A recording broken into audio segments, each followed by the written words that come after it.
Good evening, everybody. Welcome to Niners Radio 49, 49ers Live tonight. Professor B here. Glad you're just joining us right here on Niners Radio 49. As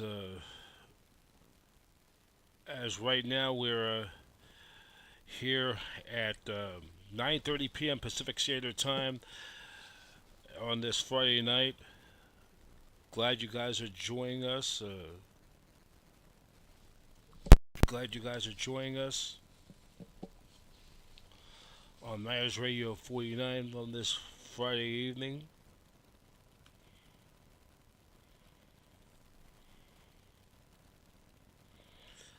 And we're going to have a good show tonight. We're going to start it off with Kyle Shanahan's press conference, his final presser for the injury update. We know Mac Jones or Brock Purdy, Ricky Pearsall, a few others will not play in Sunday's game against the Atlanta Falcons. So we'll have a quick update on Kyle Shanahan. Then we'll hear from Tony Dungy, the Hall of Fame former Super Bowl champion, as he talked with the 49ers team reporter from 49ers.com, Brianna Janelle. We're previewing the 49ers in the New England, or I should say the 49ers and the Atlanta Falcons at Levi Stadium. Glad all of you having a great, wonderful Friday. And glad you guys tuning in on Niners Radio 49, 49ers Live tonight. So, without further ado, we are going to, in our first segment, we're going to hear from Kyle Shanahan, the final injury update. And then we'll also have our segment in our 49er flashback. We're going to go back to the years 1990 and 91, two games of opposite comparisons. The 49ers taking on the Atlanta Falcons. We'll show the highlight when Joe Montana set a record for 5 touchdown passes in a game against the Falcons. And then a game that Niner fans will love to forget from the 1991 regular season when the Niners took on the Atlanta Falcons at Fulton County Stadium. It was for the as they ended up losing the heartbreaker to the Falcons. It was a bit of a great game. It was a great game. The Niners fell on that short end, and they end up missing the playoffs as a result. But we'll get into that later on. And then in our final segment, we will have a Niners Radio 49 exclusive. The Niners teaming up with Pepsi this week and they were at the Delancey Street Bites in San Francisco, right near the right up the street from Oracle Park. Patrick Willis, the 49er Hall of Famer, was there, and I got a chance to talk with Miss Mimi Seibert, the CEO and the owner of that restaurant. It's going to be a good podcast tonight. Something to fill you up for this Friday night wherever you are. So, guys, want to check us out on our platform. As always, 49ers.com. So, Niners Radio 49 at youtube.com/@Niners Radio 49. Please click the subscribe button. So for now, Kyle Shanahan's going to lead off. He'll be in the leadoff spot, giving us the final update of the game. And we're going to set this up.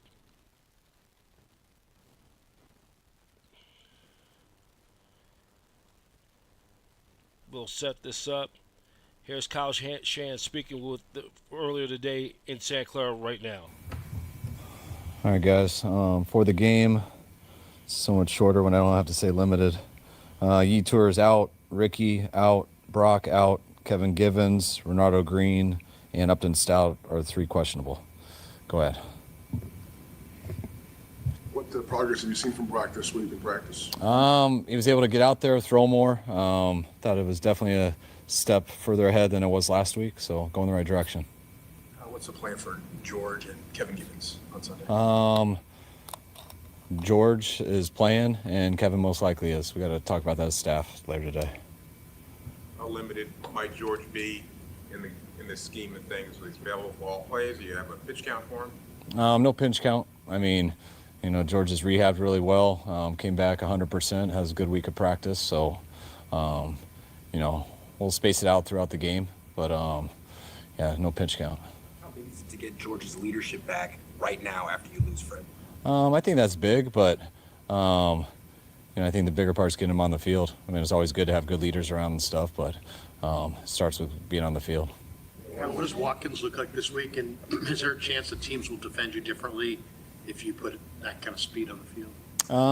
It depends what they do. He hasn't been out there yet in an NFL game, so I don't think people really care until you make a play like that. I thought he's come back from his injury well, had a real good week of practice. Looks like he's healed, he's gotten in shape, and had a good week, so we'll see if he's up. Do you have to meter George in at all, or is he just full Do you have to go? what? Kind of slow George, kind of like how you did with Malik Mustafa. Did you have to? No, Malik. Malik had no training camp, hadn't had a practice in a year with his ACL, so that's different than someone who had a full training camp, full off season. Had a hamstring, so he's been out the last 5 or 6 weeks, but he's been preparing the last 2 weeks to play football, so a little different story. You expect to see Nick Barton up this week? Yeah, I do. What do the Falcons do to, beyond have some good players, but what do they do to create pressure defensively? They call pressures. They do it a lot. I think they have probably as much of a 5-man rush as anyone we've seen this year. Just a percentage of it, so they're doing it a lot, changing their coverage up behind it, and sometimes they bring more than that, but usually it's 5. They're doing it first, second down, third down. It even gets more aggressive, and whether it's 4 guys, 5 guys coming, or 6, they're all good rushers. They're very active, they're very aggressive, play very hard, and have some speed. Do you envision at all Brock being active but not starting as he comes off the injury, or once he's good to go, he's starting? If Brock's good to go, I picture him starting. But, there's ways that he could be. We talked even, I think, week 2 or 3 about a possible emergency quarterback and things like that. So we'll always do what's best for him and best for the team, depending on what that situation is that week. Does Bobby Turner still determine the running back rotation during games? Is that up to him? Ultimately I'm the head coach, so I don't put anything on anyone else like that. But there's a lot going on in games, so position coaches are usually rotating their guys and things like that. There's certain times I'll ask for specific people, but their main job is to keep their guys going, keep them fresh, and also to let me know when they are in and out, so I have an idea. So I'm not surprised with what I'm calling. When you look at the Falcons' offense, I assume most teams pinpoint Bijan Robinson as a guy you got to contain, and yet he still seems to go off every week. What makes him so tough to stop? What makes him so good? Real talented running back. He's one of the faster guys in the league. He's got real good balance. Just pure talent as a runner, how good he is in the pass game. When you can do both like that, it's you're going to get touches. It always starts with touches with running back, but when you can do it in the pass game too, it goes up, and he's got a lot of good guys around him, which makes it even easier for him. With a couple cornerbacks questionable, what have you seen out of Luter this week? And then is Demo going into the slot an option? Demo going to the slot's always an option. We know he's done that at a high level, and I think Lute had a really good week of practice. I think Lute had a real good game, I believe, versus Jacksonville, and just continues to keep getting better. The options now. He hurt his ankle on the last play of practice yesterday. General question about linebackers. There's a sentiment out there that with a couple of prominent exceptions, linebacking play isn't as good as it was, say, in last decade and earlier phases. Do you agree with that? And if so, what do you think is behind that? I think the league's a little bit different now, like what's required out of linebackers. I always think the best linebackers just my whole career going against are the guys who are just, their instincts are so good. For lack of a better way to say it, their Madden awareness rating is really high. Not actually on Madden, but in real life. The guys like, that's why we wanted to hire KJ Wright. He was so hard to go against because just his feel and his anticipation of what you were trying to do to him. Bobby Wagner was the same way. That's what to me makes Fred elite. Guys like Luke Kuechly, Sean Lee, some of the toughest guys to go against. And then back in the day, you also had guys that weren't necessarily that way, but they could run and hit so much that they also had such a huge impact. I think now, with all the things that offenses do to people and stuff, it's really hard to be successful if you're not both. Almost like a quarterback position. There's a lot of real talented quarterbacks who don't necessarily always play at a high level of quarterback in the NFL, and it's because of all that goes into it. Just with truly just having to play the position, and I kind of look at linebacker very similar. Expect Sky Moore to retain punt return duties? Yeah, I think he's done a hell of a job. So we'll see. What can you tell us about Adrian Martinez now that you've watched him a few weeks in practice? How would you describe him? I'm excited that we got him here. I didn't know a lot about him before he got here. He impressed us right away, and I think he's gotten better each week. Him having these opportunities, being the 2 for a few weeks now, has got himself a chance to show more. Last week, taking so many of the 1 reps with Mac not able to get through a lot of practice last week. So I think he's gotten more used to what we're doing, and we noticed right away he was talented, but he's been able to handle the offense so far, and we've enjoyed him as a person too.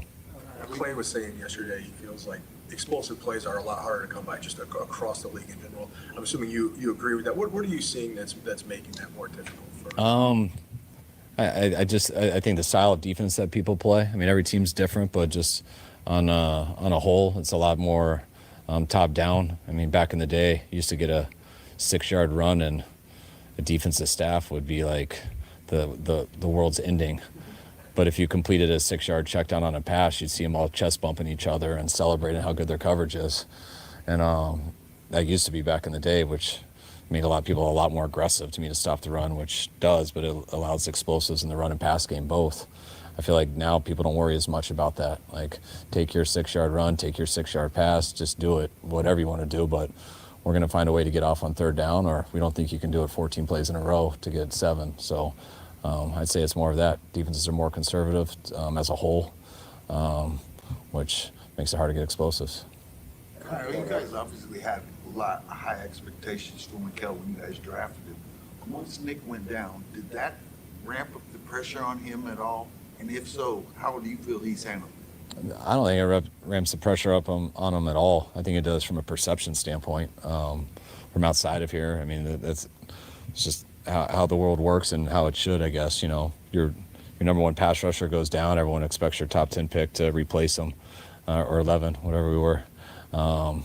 When Fred Warner goes down, everyone wants to know how's Tatum going to step it up, and it's not really like that. Guys need to try to be the best that they can. I think Mikel's had a very good rookie year so far, 6 games in or whatever it is. And my biggest thing with Mikel, whether Nick's here, whether anyone's here, is that he gets better each week and focuses on that stuff. And I feel that he has. He's doing it in a lot of different ways, whether it's pass rush, whether it's run game, whether it's outside, whether it's inside. Just how to work each day and how to be a good teammate, be a good leader for a rookie. And I'm really pumped he's here, and I know we'd do the exact same thing over if we had that opportunity again.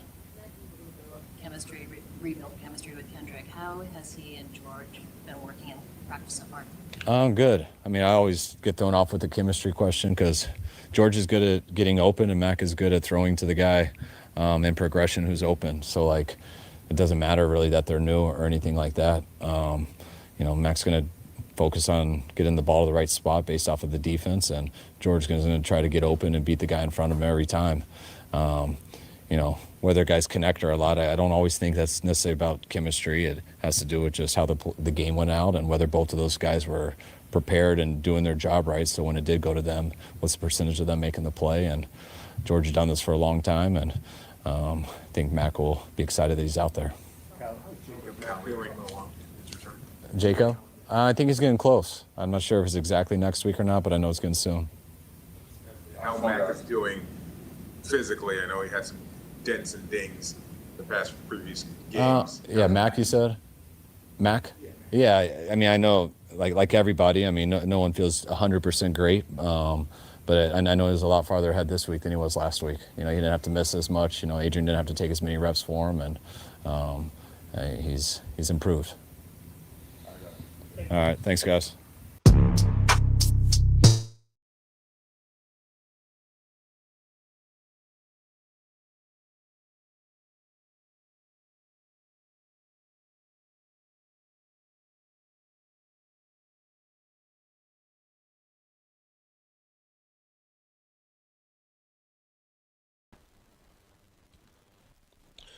All right, that was Kyle Shanahan talking with the media earlier this afternoon. So the 49ers will be getting ready. They'll take on the Atlanta Falcons for Sunday Night Football, and the kickoff time will be at 5:20 p.m. Pacific, and then that will be on NBC. Before that will be Football Night in America.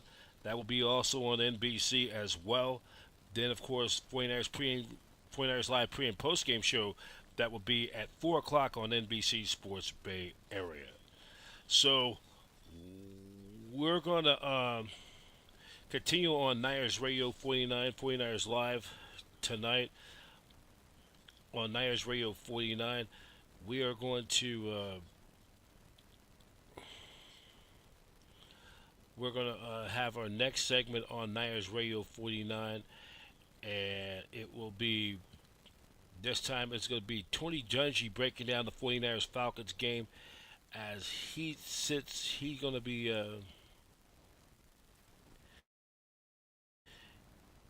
we're going to he's going to um on it was recently this week on the Saloon with 49ers team reporter Brianna Janelle breaking down the Niners and Falcons game for Sunday Night Football. Tony Dungy, of course, part of the Football Night in America crew. You're going to like this interview, and which it begins right now.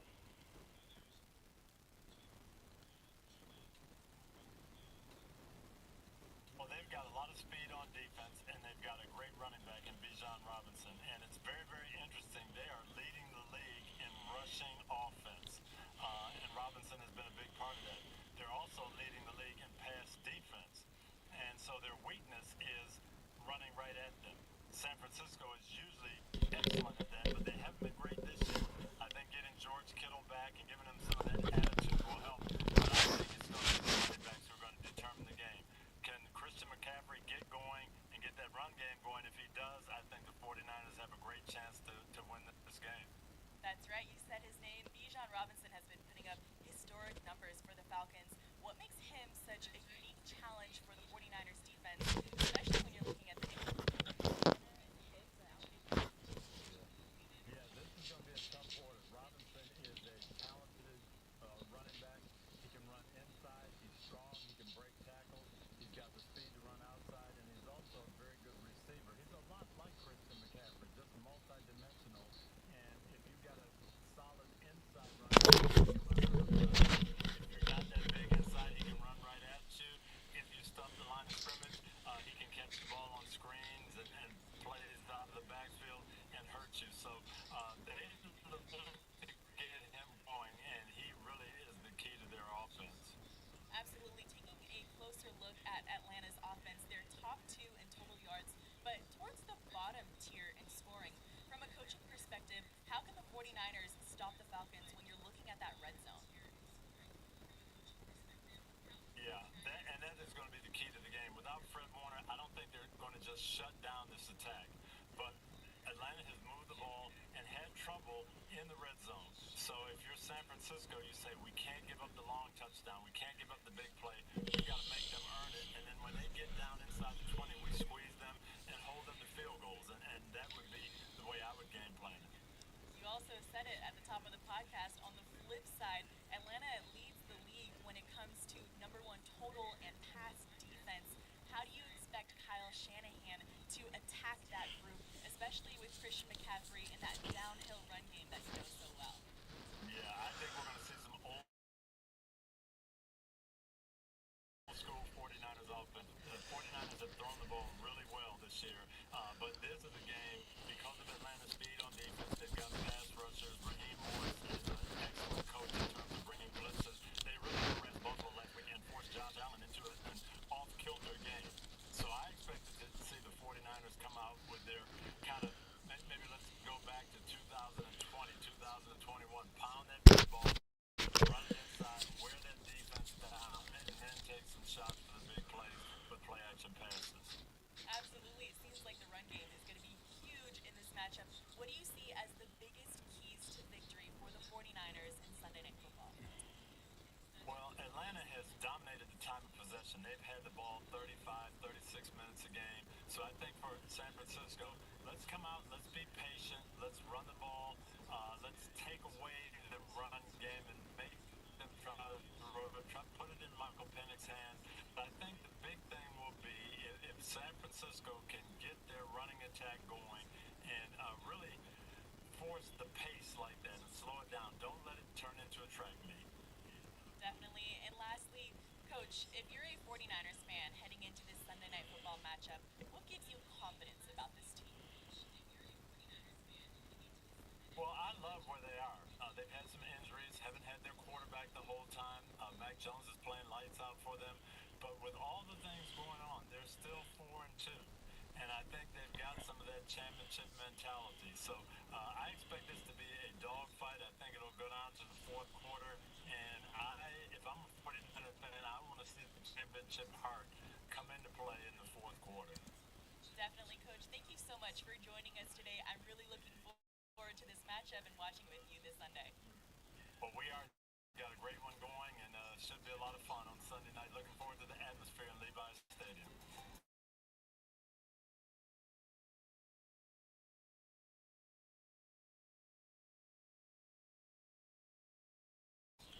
All right, that was you heard from you had just heard from you just heard from Tony Dungy, the Hall of Fame former Super Bowl champion coach, Hall of Famer. So glad we able to hear that piece from and that footage from our good friends from 49ers.com's reporter Brianna Jamel, as the 49ers will take on the Atlanta Falcons. The Dirty Birds invade the Mecca for Sunday Night Football primetime, as that will be the game of the week.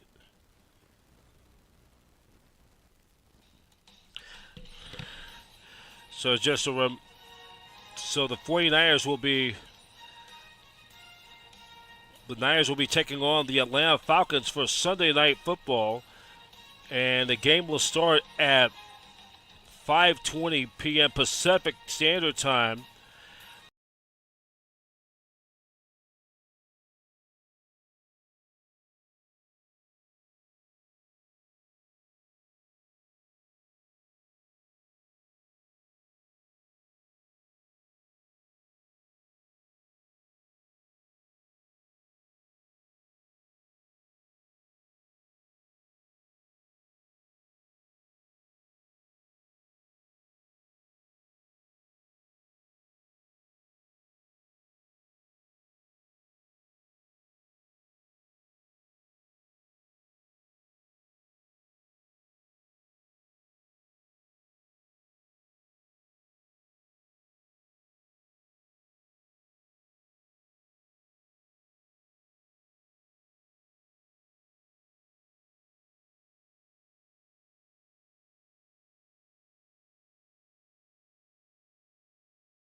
So we'll be now we're back here on Niners Radio 49 tonight, and we're going to take this quick timeout. We'll take a quick timeout, and then when we come back, we'll go in our 49ers Niners Radio 49 flashback. We're going to do two segments from both the 1990 and 91 seasons. 35 years ago this week, the Niners were playing the Atlanta Falcons at the old Fulton County Stadium. It was a record-setting day. And 34 years ago when the Niners took on the Falcons in Atlanta. Take this quick time out. We'll be right back right after this.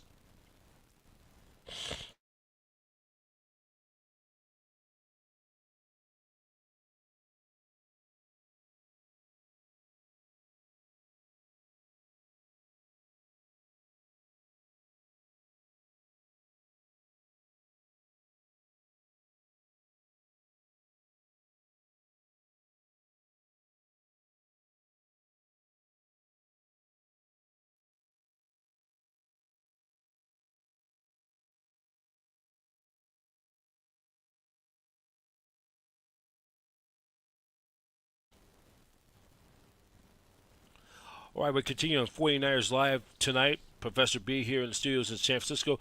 In this segment, we're going to go back to the year 1990. The 49ers taking on the... They were taking on the Atlanta Falcons down in Atlanta. I think it was the 5th or 6th week of the season as we go back in time.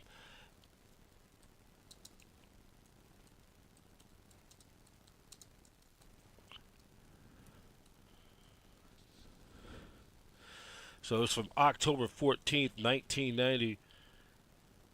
And this was, I believe it was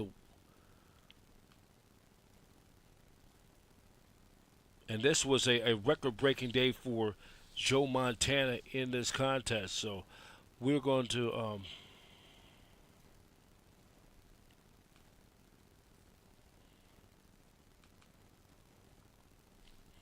and this was from October 14th, 1990. So we will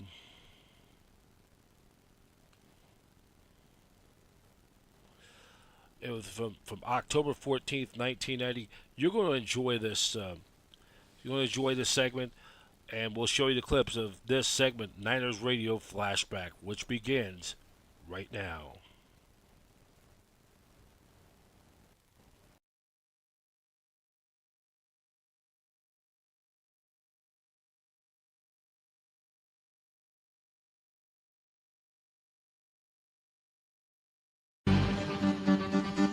At Atlanta, the powerful punch of the passing game proved too much for the Falcons.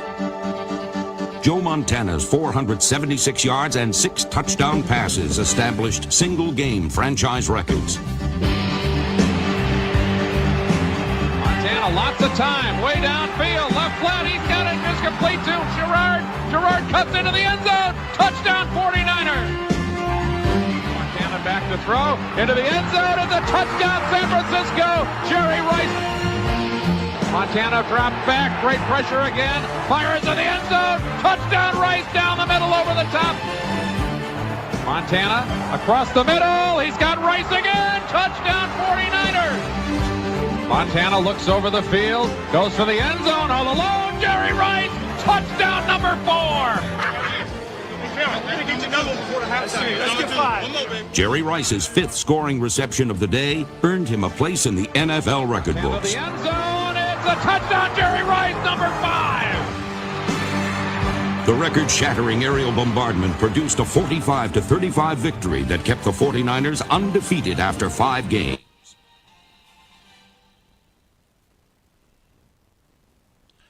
All right.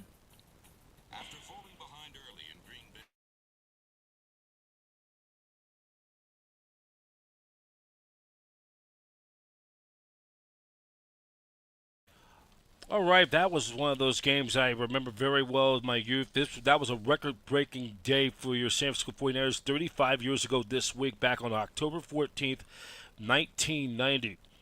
Niners end up winning that game 45-35 down at the old original Chop Shop, Fulton County Stadium down there in the Dixie down in Atlanta.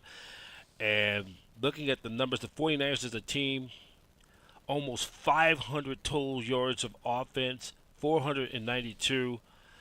They, ooh. And looking at some of the numbers of this game, Montana, 32 of 49, 476 yards. He threw 6 touchdown passes. He did throw 2 interceptions. Jerry Rice had a game, targeted 22 times, 13 catches for 225 yards. He scored 5 of the 6 touchdowns. Mike Sherrard in this game had targeted 8 times, 4 catches for 97 yards and a touchdown. Record-breaking day, broke league and club records for passing yards and touchdown throws in a single game. As the 49ers, of course, they were the two-time defending Super Bowl champs. They had a big day that day back in 1990. So we're going to take a quick break, and we'll come back. We'll show you another Niners Radio 49 flashback. Niners and Falcons from 1991. Different, wasn't a shootout, but it was a total different story. We'll take this time out. We'll be right back after this.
Continue on Niners Radio 49, 49ers Live tonight. Professor B here at the Satellite Digital Media Studios here in San Francisco. We have another segment on our Niners Radio Flashback. We are going to take you back to the 9th week of the 1981 season, November 3rd, 1981. Niners taking on the Atlanta Falcons at Fulton County Stadium, as the Niners coming into this game at 500 at 4-4. Both teams coming in there 4-4, and this was an important game for both teams. And remember, the Falcons already had beaten the 49ers already back in, I think, in week 6. So now we go 3 weeks later. This is an important game.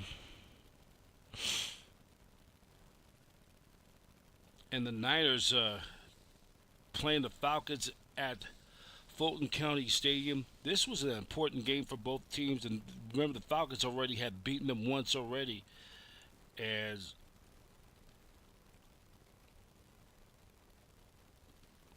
this was an important game because the Niners could not afford to fall any further back. So here are highlights from that game from 1981, Niners and Falcons from 1981. Video courtesy from NFL Films. Show the second begins right now.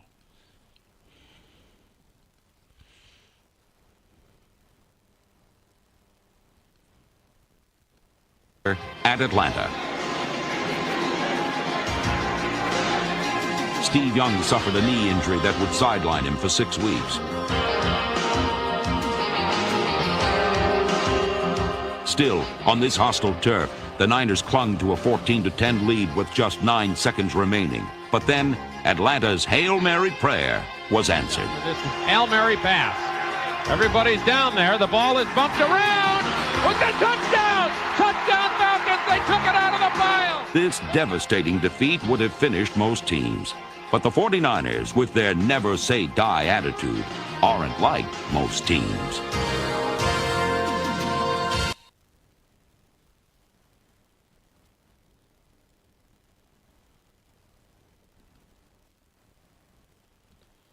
All right, that was a heartbreaker in 1981 for the 49ers because the Niners ended up losing that game 17-14. And I remember that very well. Billy Joe Tolliver to Michael Haynes for the game-winning touchdown. That game will be remembered. Of course, Steve Young was injured in that game, suffered a knee injury, but he threw before he left the game. It was in the second quarter. Steve Young connected with John Taylor for a 97-yard touchdown strike. And that's still today the all-time the 97-yard touchdown pass was the longest in franchise history.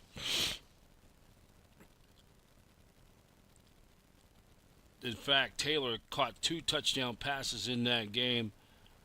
But you look at the Niners dominated that game statistically pretty much 2-1, and it was really not even close. They had nearly almost 400 yards of total offense, 396 to the Falcons 202. But the Niners lost the turnover battle. They committed 3 turnovers. The Falcons only committed 1. So in that, the Niners were -3 in that takeaway, turnover, giveaway ratio. While the Falcons were end up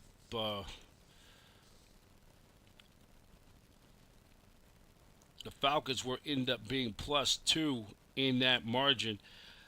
The Niners also were 10 times, they were penalized 10 times for 60 yards. Falcons were only penalized 4.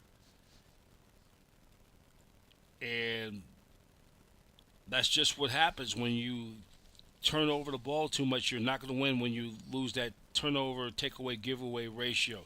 And looking at the numbers of the game, Steve Young, 11 out of 19, 187 yards, a touchdown, sacked twice.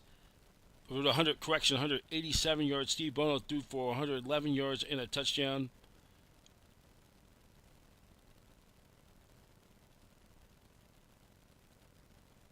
They both threw a touchdown each. And John Taylor, Taylor targeted 4 times, 2 catches for 127 yards and 2 touchdowns in a losing effort. Jerry Rice was held to only 6 catches for 44 yards. So, and Keith Henderson led the Niners ground game in rushing with 49. So you got to remember, in 91, the Niners had the running game was not that effective. Remember, the Niners lost Roger Craig and his teammate Ryan Lott. Both ended up going to the Raiders after the 1990 season for the Plan B free agency. They did draft Ricky Waters, but Ricky Waters, but he missed the entire 91 season with injuries, so they were under shorthand. So with that loss, the Niners fell to 4-5. And then I believe a week later after that, they fall to the New Orleans Saints down at the Superdome, putting their record now at the Niners were now 4-6. Going into the first 10 games, only winning 4 of their first. They're 4-6 through their first 10 games. That was the first time. It was the first time the 49ers had been under 500 that late of any season. Were under 500 10 games in the season or more since 1980. Because remember the 1980 49ers, they started the season 3-0 before losing went on an 8-game losing streak before ending up finishing the season on a positive note, winning 3 of their final games to finish 6-10. But the Niners, though, They were 4-6. They were going to win their final 6 games to finish 10-6, and were on the outside looking into the playoffs. And they finished tied with the Falcons for the second in the NFC West. But the Falcons beat them, got the final playoff spot because of their head-to-head beating the 49ers twice. So, and make no bones about it, the 91 49ers were clearly the best team in all of football not to make the playoffs, not to mention the fact the 49ers lost Joe Montana for that 91 season with the elbow surgery. And I think that, in fact, the two best teams in pro football not to be in the post playoffs that year, both the 49ers that year and the Philadelphia Eagles, who, remember, they lost Randall Cunningham when he tore his ACL week 1 against the Green Bay Packers. And a lot of people had them being one of the NFC teams to represent to go to the Super Bowl. And they had the number 1 ranked defense, but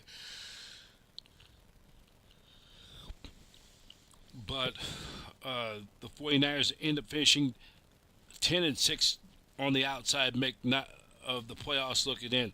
So now we are going to have our final segment for tonight on Niners Radio 49 tonight. We're going to, this was a segment that I did,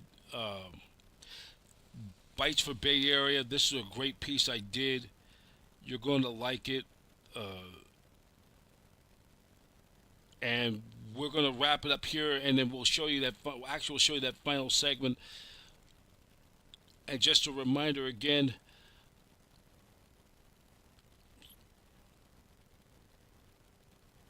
the Niners will take on the Atlanta Falcons for Sunday Night Football. They will be preceded by Football Night in America at 4 o'clock. And that will be on NBC Sports Bay Area. 49ers Live pre- and post-game will be on NBC Sports Bay Area, 4 o'clock before the game, and then after the game will be 49ers Live. So as we leave you off for this evening, enjoy this segment. I interviewed Mimi Cyber, the CEO of the Delancey Street program. Great program. Patrick Willis was there. I hope you enjoyed that interview, and I will talk to you. We'll have, after 49ers football on Sunday Night Football, we'll be back down at the Hyatt Regency Hotel for postgame. It'll be a very brief postgame because of the Sunday night game. We'll have a very brief postgame show, and then after that, our next 49ers tailgate show will be next week. I'll be taping that this weekend on Sunday, and we'll also have our Niners Radio 49 on the street segment every week with Elijah Wan, the Shoeshine Man. For now, Professor B signing off, and so long. Thank you for watching 49ers Live tonight on Niners Radio 49. Niners Radio 49, 49ers Tonight, exclusive from Satellite Digital Media News, where every team is a fan, every fan is a voice, the network home of champions, and wishing you all a very, very pleasant good evening. And as we leave you tonight, we'll watch you this exclusive. You're going to like it. Wish all of you a very pleasant good night, everybody. Take care.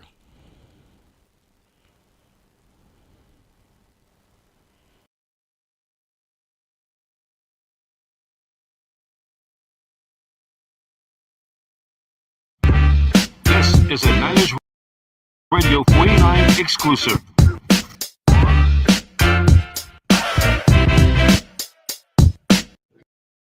That don't mean we tell each other what to do, but that means we do our responsibilities at a high level.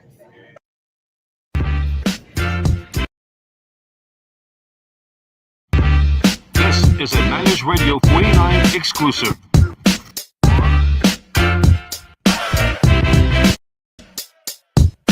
That don't mean we tell each other what to do, but that means we do our responsibilities at a high level. And we're not doing that. We got somebody that just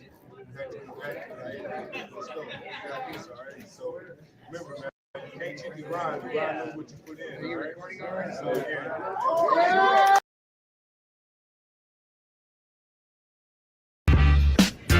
Welcome to our this segment on Niners Radio 49, known as Word on the Street. We're talking to the Shoeshine Man, Mr. Niner, Elijah One.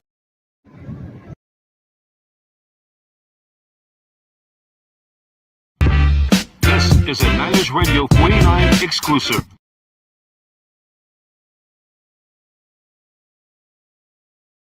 This is a Niners Radio 49 exclusive.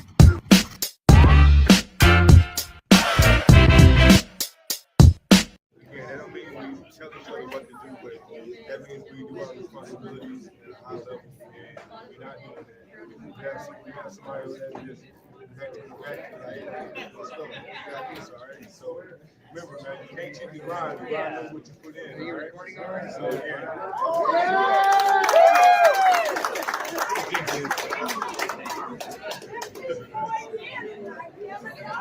Yeah.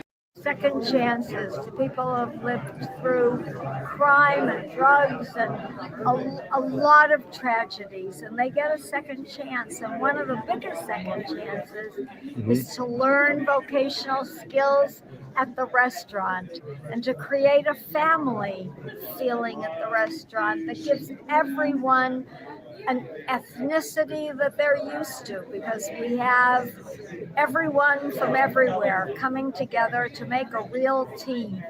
It's incredible that we're here with the 49ers, because they're a team, they're a team that makes it, and we're a team that also hopes to make it. We are overcoming a lot of problems, and together our restaurant, people who come to our restaurant always, some of them like our food, and some of them come in because they believe in the idea of second chances and the idea of people overcoming their fear of how to live and be friendly and be warm and have a family feeling of everything. We serve every ethnicity in this little restaurant. And there's no chef. It's all done by each other helping one another. Delancey Street lives on each one, teach one. It's so exciting, and I cannot thank Pepsi-Cola and the 49ers for coming together to care, to really care. It's that kind of community spirit that's somehow leaving sometimes in America. And this is such a strong feeling of putting it together. I love it. Thank you. Thanks. Thank you for watching this exclusive presentation from